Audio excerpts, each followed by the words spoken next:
मैं चुप रहा, हाथ स्टीयरिंग पर थे मगर दिमाग किसी तरह काबू में नहीं था और दिल धड़क रहा था जैसे कोई बहुत बड़ा फैसला लेने वाला हूँ। लेकिन मैं कुछ कर ना सका।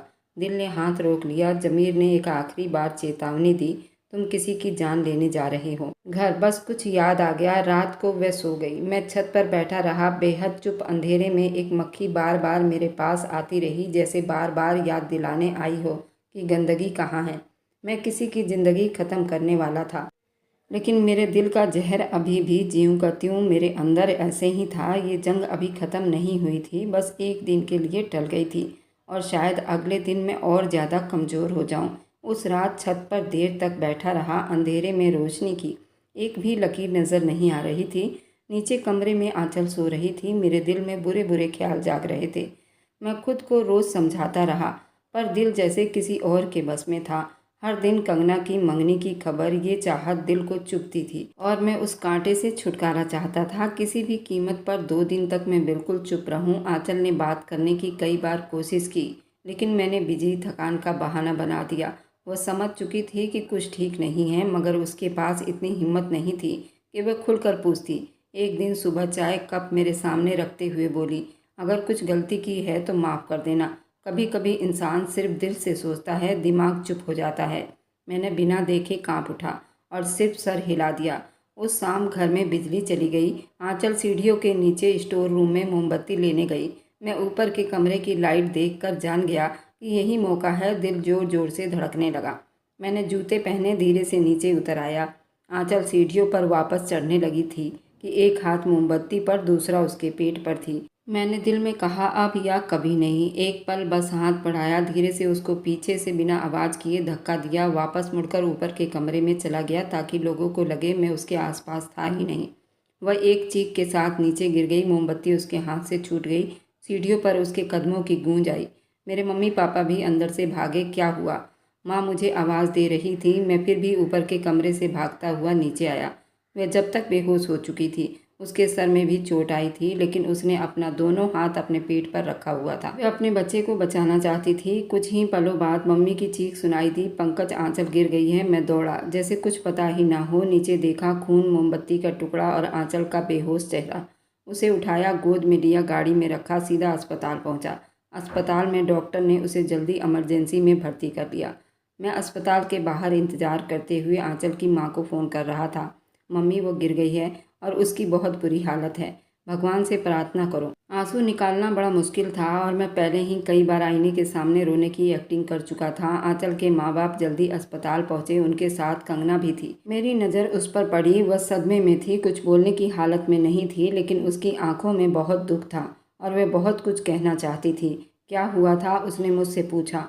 अंधेरा था, सीढ़ियों पर गिर गई। मैं ऊपर था, पता नहीं कैसे हुआ ये सब। डॉक्टर बाहर आए, हालत नाजुक है, हम कोशिश कर रहे हैं। सब परेशान हो गए और मैं अंदर से सिर्फ एक बात सोच रहा था, वो ख़त्म हो जाए और ज़िंदगी मेरे हक में बदल जाए। 2 घंटे के बाद डॉक्टर दोबारा आई। माँ की हालत बहुत ख़राब है, लेकिन बच्चा ज़िंदा है। हमें माँ को आईसीयू में रखना होगा अगले 24 घंटे तक। मम्मी जी, आप सब लोग मेरी पत्नी के लिए प्रार्थना कीजिए, भगवान उसकी सेहत अच्छी कर दे। कंगना एक तरफ जाकर चुप हो गई। मैं जानबूझकर रोता रहा, बार बार सबको तसल्ली देता रहा, वह ठीक हो जाएगी, बस भगवान से प्रार्थना करो। डॉक्टर बाहर आई, आवाज़ देने लगी, आंचल के साथ कौन है?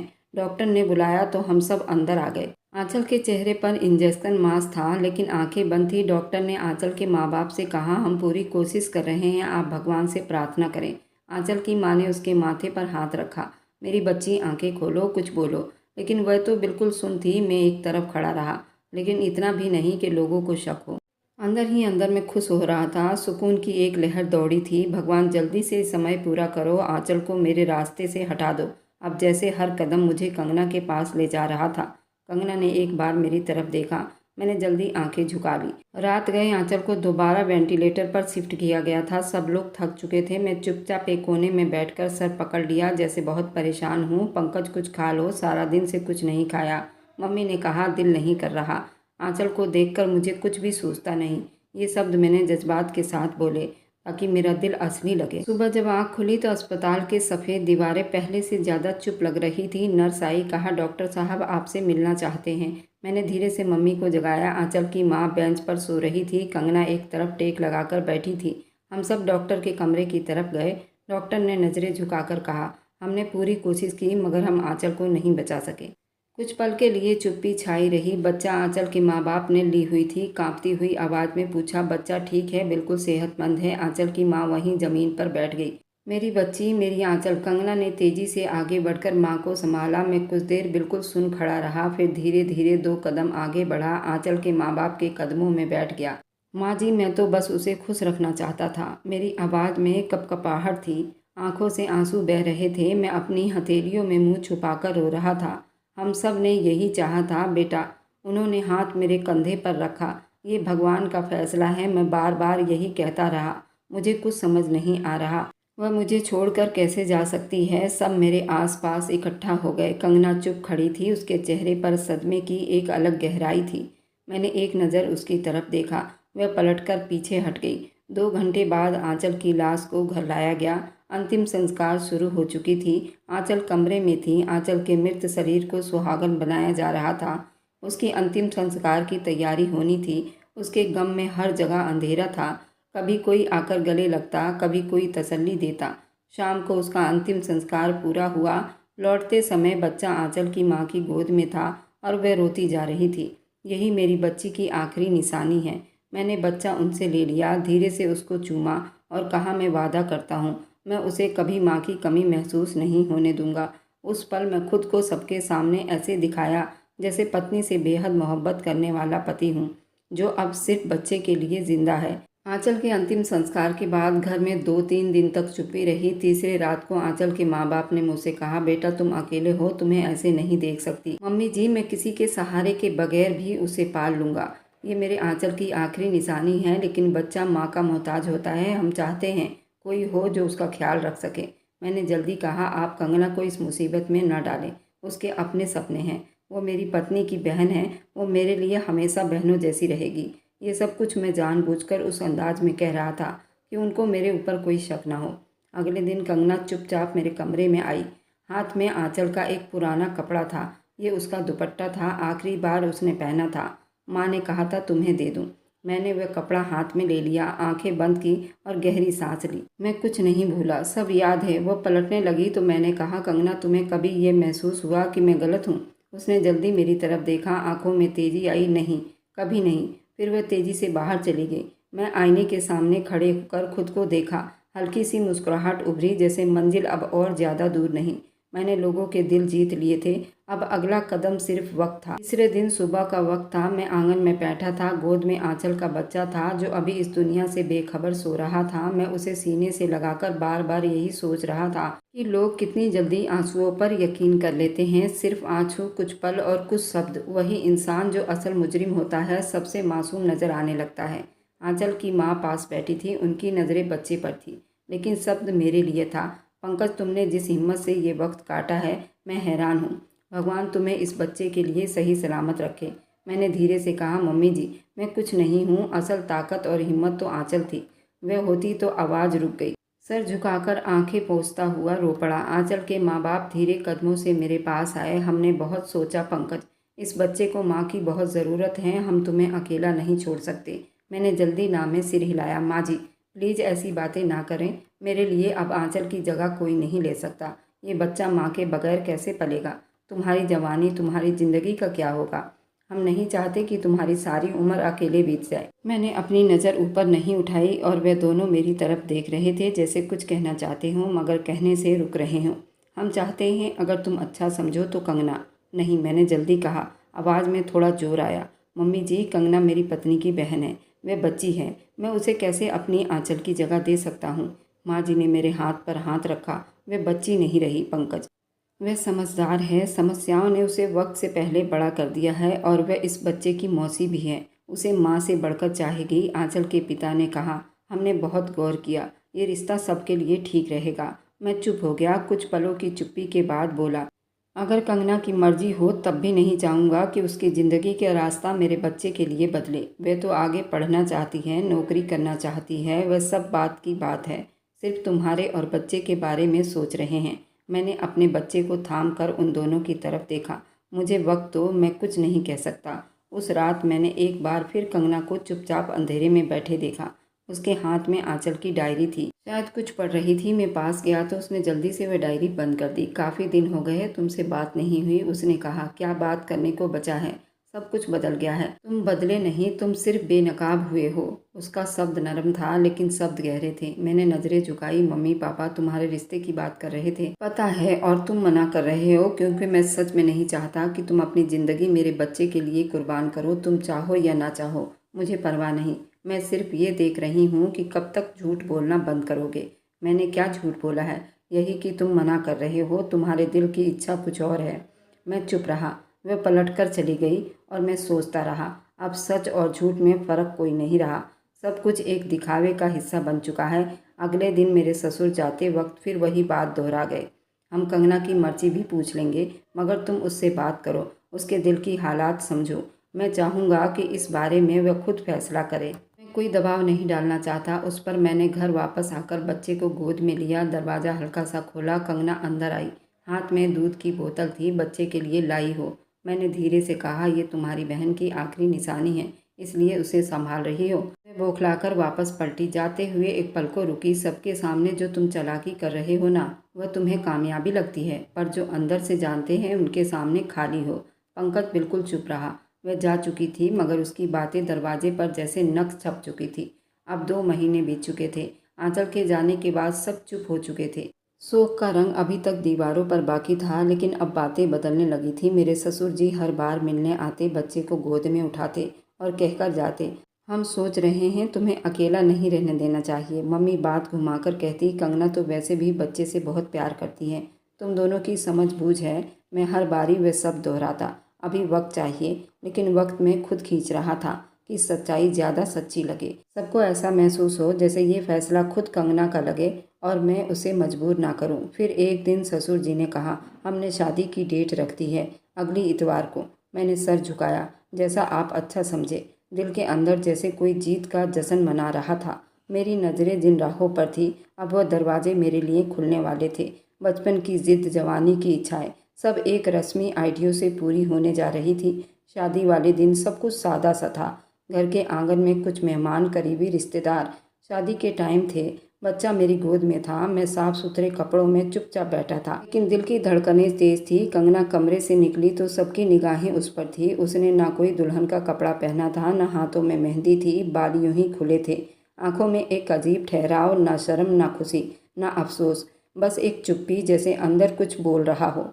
चुप्पी से शादी हो गई और मैंने उसके साथ शादी के कुछ रस्में पूरे किए। कमरे में बैठे बड़े बूढ़ों के आशीर्वाद लिए। मैंने सबके सामने सर झुकाकर हाथ जोड़ लिए। भगवान का धन्यवाद किया, मेरी जिंदगी अब सुकून में आ जाएगी। हर किसी ने कंगना की तरफ देखा, बस वह नजरें झुकाए बैठी रही। रात को रस्में भी पूरी हुई, पर वह सब रस्में थी। जतिन के परिवार वाले नहीं आए थे, वे नाराज थे, फोन पर गुस्से से दहाड़ रहे थे। कंगना ने उस शादी के लिए घर वालों को रुला दिया। कंगना ने कोई खास रुकावट नहीं डाली। मेरे मम्मी पापा ने उसे गले लगाया, बेटी अब तुम हमारे घर की बहू हो, अब तुम्हारे ऊपर ये बच्चे की जिम्मेदारी है। ये सुनकर मैं चुप रहा। मैंने बनावटी मुंह बना लिया, जैसे सब कुछ अपनी जगह पर आ रहा हो। वह कमरा जो पहले आंचल का था, अब कंगना का बन चुका था। वही बच्चे के साथ रहती थी। मैं अभी अलग कमरे में था। सबको यही लगे कि मैं कंगना को वक्त दे रहा हूँ, लेकिन मैं जानता था अब ज़्यादा देर नहीं लगेगी। एक रात बच्चा रो रहा था। मैं दरवाजे के पास गया। कंगना दूध की बोतल हाथ में लेकर बैठी थी, बच्चे को चुप करवा रही थी। कुछ चाहिए हो तो मुझे आवाज़ दिया करो, मैंने नरमी से कहा। आपसे जो चाहिए था वह तो पहले ही ले चुकी हूँ। मैंने चौंक कर उसकी तरफ देखा। उसका सब तीर जैसा था। आंखें नीचे थी, लेकिन शब्दों में बहुत वजन था। क्या मतलब? कुछ नहीं, आप आराम करो। मैं वापस अपने कमरे में आ गया, लेकिन ये शब्द मेरे कानों में गूंजता रहा। अगले दिन मैंने मम्मी से कहा, मैं चाहता हूँ कि अब हमारा कमरा एक कर दिया जाए। हम दोनों ने शादी की है। मम्मी ने सर हिलाया। बात करो उससे, तुम दोनों को अब जिंदगी साथ बितानी है। शाम को जब कंगना बच्चे को सुला रही थी, मैं कमरे में दाखिल हुआ। आज हम एक साथ बैठकर थोड़ा वक्त बिता लेते हैं। वह मुस्कुराई जरूर। आप बैठिए, मैं अभी आती हूँ। वह ड्रेसिंग के सामने खड़ी हुई। मैं बिस्तर पर बैठ गया। कुछ पल बाद वह मुड़ी और बोली, आपके लिए एक गिफ्ट रखा है अलमारी में, देख लोगे तो अच्छा होगा। मैंने उठकर अलमारी का दरवाज़ा खोला। एक गिफ्ट बॉक्स रखा था। मैंने मुस्कुराकर उसे उठाया। पहली बार तुमने मेरे लिए कुछ लाया। पहली बार नहीं, आखिरी बार भी। मैंने डब्बा खोला। अंदर एक डायरी रखी थी। पहले पन्ने पर आंचल लिखा था। ये क्या है? वह सब आंचल ने तुम्हारे साथ रहकर झेला, वह सब जो वो कह ना सकी, वह डायरी में लिख दिया है। पढ़ लो, शायद कुछ याद आ जाए। मैंने पहला पन्ना खोला तो जैसे मेरी दुनिया ही उलट गई। आंचल की लिखावट में जानता था। पंकज, तुम कंगना को चाहते हो, मैं जानती हूँ। तुम मुझे मार देना चाहते हो, मैंने ये सब सुना है जो तुमने अपने दोस्त से कहा था। मेरे हाथ कांपने लगे। आंखें बिल्कुल चोर और पथरीली हो गई। मैंने सर उठाया। कंगना अब मेरे सामने खड़ी थी। हाथ में फ़ोन था, रिकॉर्डिंग, डायरी, वह सीसीटीवी फुटेज, सब कुछ है मेरे पास। अब तुम जो सोचते थे सब मेरे काबू में है। मैं सुन चुका था, दिल दिमाग सब बंद हो चुका था। वह धीरे से बोली, मैंने तुम्हें माफ़ नहीं किया। मैंने तुमसे शादी इसलिए की तुम्हारी असलियत सबके सामने ला सकूं। और यूं मैं समझ गया कि जो शादी मुझे मंजिल लग रहा था, असल में मेरे खिलाफ एक चुप्पी सी साजिश का इंतजाम किया गया था। मैंने वह रात जैसे जीत कर हार गया था। अगले दिन मैंने माहौल को मामूली पर लाने की कोशिश की। नाश्ते की मेज पर बैठा कंगना से कहा, रात को जो कुछ हुआ मैं कुछ नहीं समझ पाया। तुम गुस्से में थी, शायद गुस्सा। वह चाय की प्याली रखते हुए बोली, नहीं, मैं तो बहुत तसल्ली में थी। सब कुछ तो वैसा ही है, वह डायरी, वह रिकॉर्डिंग, सीसीटीवी फुटेज, वीडियो जिसमें तुमने उसे सीढ़ियों से धक्का दिया था। मेरा हलक सूखने लगा था। मैंने कांपते होठों पर अपना जीभ फेरा। वह सच नहीं है। अगर तुम सब जानती थी तो शादी से पहले ये सब बता देती। कैसे बता देती? सारे सबूत तो तुम्हारे घर में थे। पहले ये सब बताती तो तुम चालाकी से बच जाते। मैं तुम्हें तुम्हारे अंजाम तक लाना चाहती थी, इस घर में, बेड पर, इस कमरे में जहाँ तुमने मेरी बहन की मौत की कहानी लिखी। मैंने तुम्हारी सजा का खेल रचाया। मैंने धीरे से कहा, कंगना, ये बच्चा, तुम खुद सोचो उसका क्या होगा। ये बच्चा मेरे लिए आंचल की आखिरी निशानी है। वो मुझसे छिन जाए, ये मैं कभी नहीं चाहूँगी। तुम्हारे बगैर वो बड़ा होगा, लेकिन तुम्हारे साथ ये एक कातिल के साए में जिंदा नहीं रहेगा। तुम मेरे बारे में ये सब कुछ कैसे कह सकती हो? क्योंकि मैं जानती हूँ तुमने क्या कुछ नहीं किया। उसने दरवाज़ा खोला और रिकॉर्डिंग निकाली। ये कॉल रिकॉर्डिंग है जो तुमने अपने दोस्त से की थी, जिसमें तुमने कहा था, मेरा दिल चाहता है मैं आंचल को रास्ते से हटा दूँ। रिकॉर्डिंग की आवाज़ चलती गई। वो मेरी ही आवाज़ थी। मैं वह सब दोबारा सुनकर खुद से सहम गया। ये सब तुमने कैसे रिकॉर्ड किया? तुम भूल गए थे कि तुम्हारे फ़ोन की बैकअप सर्वर ऑफ थी। और तुमने मुझे कभी ये नहीं बताया कि तुमने क्या कुछ छुपाया था। मैं चुप हो गया। कंगना ने एक और फाइल मेरी तरफ बढ़ाई। ये सीसीटीवी फुटेज है पड़ोस के घर की, जिसमें तुम आंचल को धक्का देते हुए पाए गए हो। मोहल्ले वालों ने खुद लाकर जमा की थी। तुम क्या चाहती हो? मेरी आवाज़ टूटने लगी। मैं चाहती हूँ तुम जेल जाओ, लेकिन जाने से पहले एक काम और करो। ये डिवोर्स पेपर पर साइन करो। मैंने वह कागज़ देखा, हाथ कांपने लगे। मेरे डिवोर्स के बाद भी ये बच्चा तुम्हारे पास नहीं रहेगा। बच्चा मेरे पास ही रहेगा। अदालत फैसला करेगी और तुम्हारे खिलाफ सबूत देखकर वे कभी तुम्हें बाप कहने का हक नहीं देंगे। मैंने कागज़ पर साइन नहीं किए। हाथों से पसीना बहने लगा। पुलिस को फ़ोन कर चुकी हूँ, कुछ ही देर में पहुँचने वाली है। कंगना, प्लीज़ एक मौका दे दो, मैं बदल जाऊँगा। मौका? तुमने आंचल को एक मौका भी नहीं दिया। वह माँ बनने वाली थी, तुमने उसकी दुनिया छीन ली। अब तुम्हें भी वही मिलेगा जो तुमने दिया। दरवाजे पर किसी की आने की आहट हुई। कंगना ने चुपके से दरवाज़ा खोला। पुलिस अंदर आई। मुझसे पूछताछ की गई। हथकड़ी पहना दी गई। मेरी माँ तो वहीं बेहोश हो गई। पापा सुन खड़े रह गए। उनके इकलौते बेटे ने क्या कांड कर दिया था और उनको कानों कान खबर ना हुई। और कंगना की शादी भी एक साजिश थी मुझे बेनकाब करने के लिए। तो उसके माँ बाप ने कंगना को उस आग में दोबारा झोंकने का फैसला किया, मुझे बेनकाब करने का। कंगना ने ये बात अपने मंगेतर को भी बताई थी। वह भी राजी हो गया था मुझे बेनकाब करने के लिए। बस मेरे माँ बाप, मैं ही अनजान थे। तुम्हें आंचल की मौत के केस में गिरफ्तार किया जा रहा है। तुम्हारे खिलाफ सबूत मौजूद है। मैंने आखिरी बार कंगना की तरफ देखा। तुमने मुझे बर्बाद कर दिया। वह बोली, नहीं, तुमने खुद को बर्बाद किया है। मैं तो सिर्फ हकीकत दुनिया को दिखा रही हूँ। मुझे ले जाया गया। मेरी गली में लोग खड़े दिख रहे थे जिन्होंने 2 महीना पहले मेरी तारीफ की थी, अब वही नज़रें नफरत से देख रही थी। मेरे पापा ने रोते हुए पूछा, क्या हो गया बेटा? ये सब झूठ है ना? मैंने कुछ ना कहा, बस सर झुकाकर चला गया। माँ को भी एम्बुलेंस में अस्पताल ले जाया गया था, क्योंकि अब मेरे पास कोई झूठ बाकी नहीं था। अब मेरा घिनौना खेल जो सबके सामने खुल चुका था, जेल का फाटक बंद हुआ तो जैसे पूरी दुनिया मेरे पीछे चुप हो गई थी। एक वक्त था जब सब मुझे एक अच्छा पति, एक अच्छा बाप और एक अच्छा इंसान समझते थे। आज सब मेरे चेहरे से घिन कर रहे थे। मैं एक कातिल था, एक मुजरिम था, एक धोखेबाज था। पहले दिन जेल की दीवारों को बार बार घूरता रहा। एक पुलिस वाले ने पानी का गिलास लाकर सामने रखा। पहली बार आया है लगता है, वक्त लगेगा आदत डालने में। मैंने गिलास को हाथ लगाए बगैर कहा, वक्त तो बहुत कुछ लग गया है, अब शायद देने का वक्त है। 2 दिन बाद कंगना जेल में मजिस्ट्रेट के सामने पेश हुई। वह चुप से आई, जज के सामने डिवोर्स की अपील रखी और बगैर शब्द बोले कागज़ पर साइन करवाए। मेरी नज़रें उस पर जमी रही, लेकिन उसने एक बार भी मेरी तरफ नहीं देखा। अदालत में मेरा मुकदमा हर तारीख पर आगे बढ़ता गया। वकील ने सफाई दी। उसने कहा मैंने उसे मारा नहीं, ये एक हादसा था। अदालत ने वह वीडियो चलाई और रिकॉर्डिंग सुनाई और डायरी पढ़कर सुनाई जिसमें आंचल ने अपनी मौत का खुद अपने मुंह से बयां किया था। जज ने फैसला सुनाया, पंकज को उम्र कैद की सज़ा दी जाती है।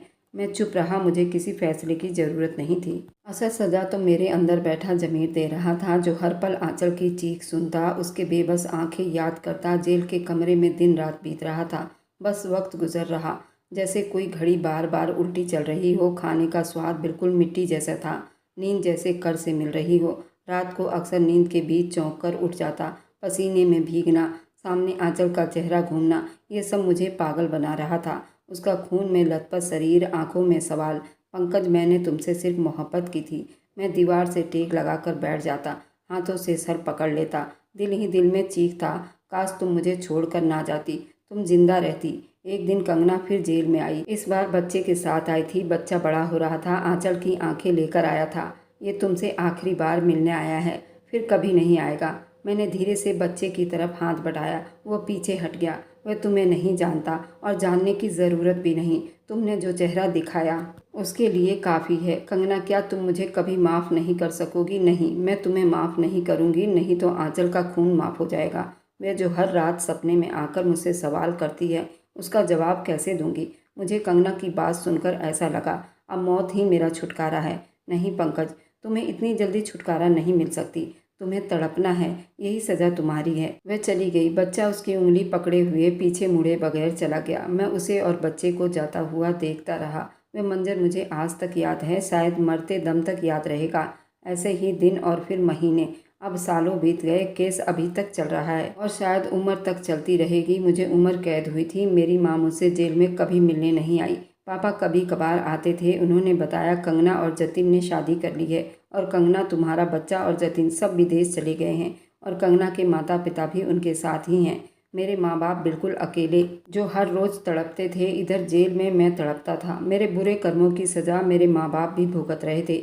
मेरे माँ बाप ने तो आज तक किसी का बुरा नहीं चाहा था। उन्होंने इतनी अच्छी परवरिश की थी। मेरे अंदर जो शैतान था, भला उसे कैसे निपटते? मेरे चेहरे की लकीरें गहरी हो चुकी थी, बाल सफ़ेद हो चुके थे। कुछ कैदी मुझसे पूछते, तुम्हारी सज़ा क्या है? मैं जवाब देता, सज़ा बस मोहब्बत है। जिससे मोहब्बत की उसी को मार डाला, वही मेरी सज़ा बन गई। कभी कभी मैं खुद से बात करता, अगर मैं वापस जाऊंगा तो क्या करूंगा? जवाब खुद देता, शायद कुछ ना बदलता, क्योंकि अंदर की गंदगी तो वही रहती। अक्सर मौत के लिए प्रार्थना करता, भगवान से रो रो कर मुझे इस धरती से उठा ले।